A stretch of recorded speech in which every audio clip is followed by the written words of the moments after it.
Starting the carnivore diet can feel really overwhelming. Where do you begin? What foods do you even need? In this video, I'm going to be sharing with you the best foods for a beginner so that this diet is satisfying, simple, and sustainable. And stick around to the very end because I'm going to have a bonus tip for you that could save you time and money. Ground beef is a godsend when it comes to the carnivore diet. It is a lower cost meat, and if you go high fat, which is good for you on the carnivore diet, your costs go down even more.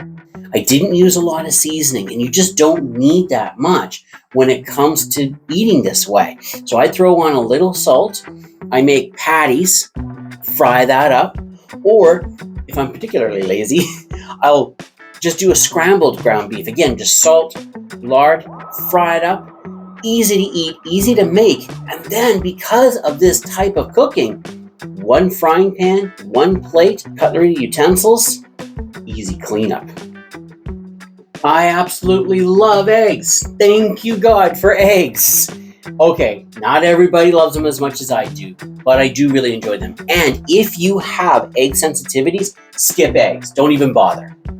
But if you can handle it, and if you like them like I do, then this can be a huge addition and a healthy addition to your carnivore diet. Vitamins, choline, and healthy fats are all packed into that little package of deliciousness that I eat regularly. For me, I like to boil eggs, fry them, or scramble them.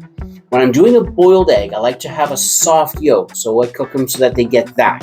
Frying eggs, same thing. I'll also poach eggs. A little touch of salt, delicious. Though I have found that more and more I don't need the salt. Like scrambled eggs, I'll whip in some heavy cream or whipping cream and then just fry that and eat that. I find that really delicious. However, if you want, add the salt. That's got another taste dynamic. And sometimes, this is not carnivore, I get it, but sometimes I will throw in a little bit of vanilla into the scrambled eggs. Just that. Mix, mix, mix, fry it. It's tasty. Back to beef again. Who doesn't love a really good, juicy, fatty, well-prepared steak? My favorite is the ribeye, followed by the blade steak. Oh, wait a second. No, I lied. Okay, my absolute favorite is the Wagyu steak. But that costs $500 million in order to have one of those. So I'll stick to the more blue-collar or easy-to-afford steaks. I like the ribeye because of its fat content and just how nice it is to eat. And the blade steak hits that same mark where it's just got good fat and it's fairly easy to eat. That being said, I know that the blade steak is not available everywhere, so whatever steak you're into, whatever steak is available where you are, go for that. Simple fry, that's what I like to do. Salt, or for me, I will compromise a bit and I put seasoning salt on it. Really like that stuff. And then eat. Easy preparation, easy cleanup.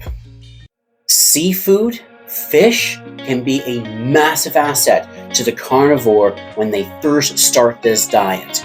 When I first started, after a few weeks, I found myself getting leg cramps because I had an electrolyte deficiency. I'd wake up in the middle of the night with a massive Charlie horse. And I started to incorporate seafood because I understand that electrolytes are in high supply in seafood. And so canned salmon, canned herring, canned sardines, ate that quite a bit. And once in a while, I would go get some fresh salmon. The omega-3 fatty acids and the electrolytes were a massive help. Helped to balance out my diet. And no leg cramps now. You see, I wanted to do it that way without taking a supplement because I wanted to see, is this diet actually sustainable? Could you really do this for the long haul? Because in my mind, if this is truly healthy, I should not need factories and modern technology in order to be able to sustain my diet. And now, no leg cramps, and I have a simple, easy diet.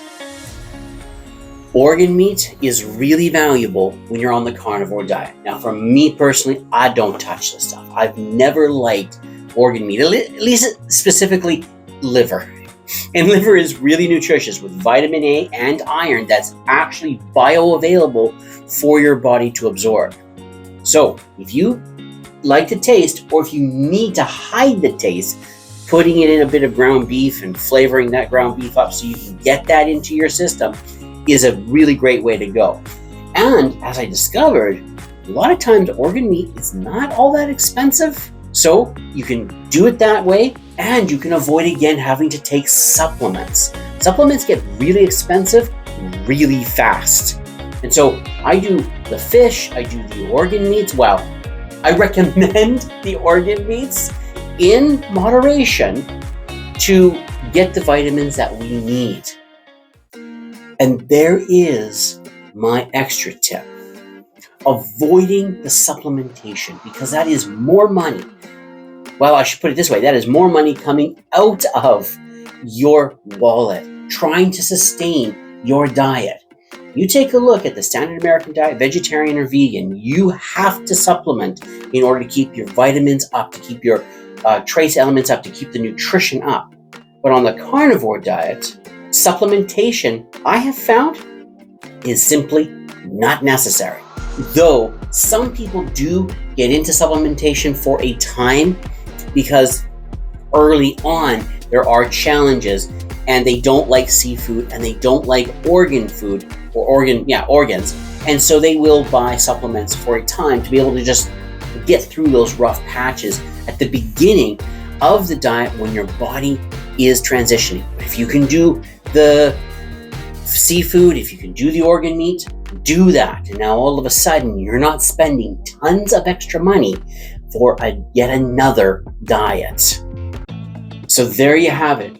Those are my suggestions for what meat to start with when you're early on in the carnivore diet. And I'm curious, what did you try first? What will you try first? Please leave that in the comments below. And I hope you have tremendous success on your journey to better health. Till next time, bye for now.